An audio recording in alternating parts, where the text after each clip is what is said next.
Nilagyan mo yan ng ugat ng mutya, di ba?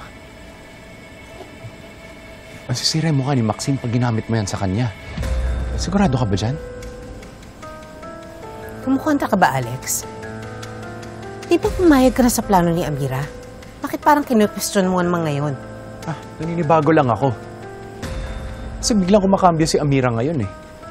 Nung doon kami kila Mang Estong, sinasabi niya na parang ayaw niya na ituloy yung plano niya laban sa Crazy Five at sa mga Tera.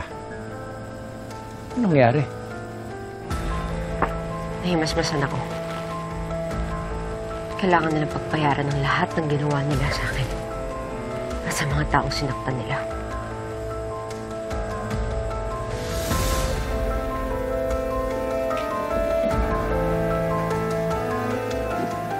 Nangako si Alex.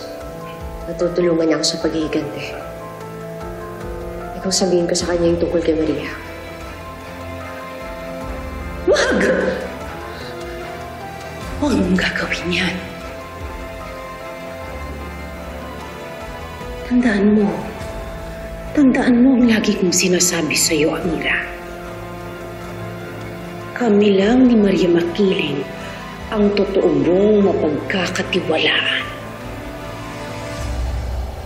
Ha, Amira?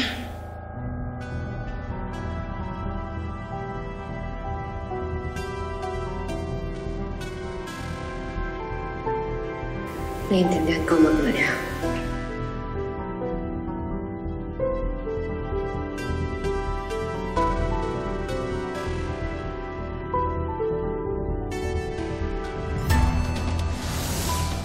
Hindi pwedeng ibaw na lang sa limot ang pagpatay nila sa kapatid mo at pati sa tatay ko. Wala naman ding usad yung kaso kay Natalie, di ba?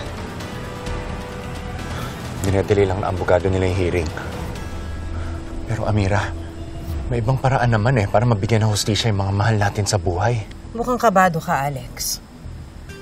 Kung hindi mo kaya ang pinapagawa sa'yo ni Amira, mabuti pa, bumalik ka na lang ng kotse o kaya umuwi ka na lang.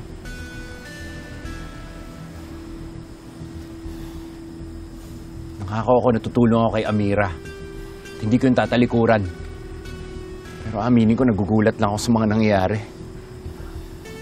Kasi parang ginagamit niya yung kaalaman ni Amira tungkol sa mutya para paghigantayan ng mga Tera. Amira, naalala mo ng mga bata pa tayo?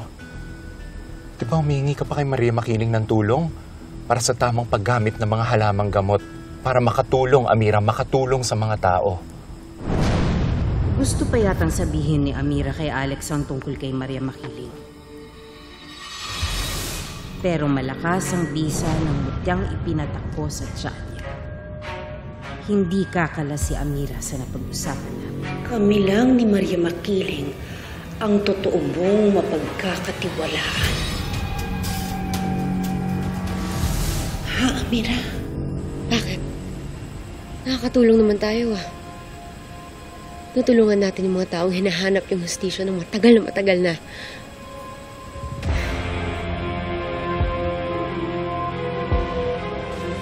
Amira, mag-iingat ka. Mag-iingat ka.